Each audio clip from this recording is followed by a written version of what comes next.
សង្គ្រាមអាកាសនៅតំបន់ព្រំដែនមីយ៉ាន់ម៉ាថៃកំពុងតែតានតឹងខ្លាំងឡើងខណៈកងទ័ពថៃបានសម្រេចបញ្ជូនយន្តហោះចម្បាំង F-16 ចំនួន2គ្រឿងឡើងល្បាតលើអាកាសដើម្បីការពារអធិបតេយ្យភាពដែនអាកាសរបស់ខ្លួនតាមសារព័ត៌មានខៅសូតបានចុះផ្សាយនៅថ្ងៃទី30ខែមេសាឆ្នាំ2026ថា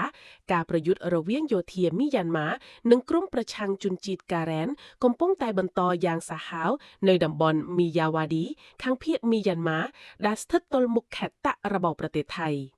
ប្រភពដដែលបានឲ្យដឹងថាកម្លាំងការ៉ែននិងសម្ព័ន្ធមិត្តរបស់ពួកគេបានប្រើយន្តហោះគ្មានមនុស្សបើកបរ drone វាយប្រហារលើមូលដ្ឋានយោធាមីយ៉ាន់ម៉ាជាបន្តបន្ទាប់ខណៈកងទ័ពថៃបានឆ្លើយតបដោយការវាយប្រហារពីលើអាកាសដែលបង្កសំឡេងផ្ទុះខ្លាំងនិងធ្វើឲ្យមានភាពភ័យខ្លាចនៅតាមព្រំដែនកងទ័ពថៃបានបញ្ជាក់ថាយន្តហោះ F-16 នឹងបន្តល្បាតក្នុងដែនអាកាសភូប្រា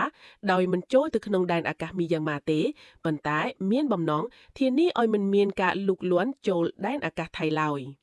វិធានការនេះត្រូវបានចាត់ទុកថាជាជំហានថ្មីបន្ទាប់ពីហេតុការណ៍ថ្ងៃទី20ខែមេសាដែលមានគ្រាប់បែកពីភាគីមីយ៉ាន់ម៉ាបានធ្លាក់ចូលក្នុងទឹកដីថៃបង្កការភ័យខ្លាចនិងបណ្ដាលឲ្យមានការជិះលៀកប្រជាជនในខេត្តម៉ែហុងស៊ុនមុនពេលបញ្ជូនយន្តហោះចម្បាំងនេះថៃបានអនុវត្តវិធានការយាមការពារព្រំដែន24ម៉ោងនិងបញ្ជូនរដ្ឋមន្ត្រីការបរទេសទៅចរចាជាមួយភាគីមីយ៉ាន់ម៉ាដើម្បីស្នើឲ្យបញ្ឈប់ការវាយប្រហារចូលទឹកដីថៃប៉ុន្តែស្ថានភាពប្រយុទ្ធនៅតែបន្តនិងគ្រាប់បែកនៅតែធ្លាក់បង្កឲ្យប្រជាពលរដ្ឋនៅតំបន់ព្រំដែនបន្តរត់គេចខ្លួន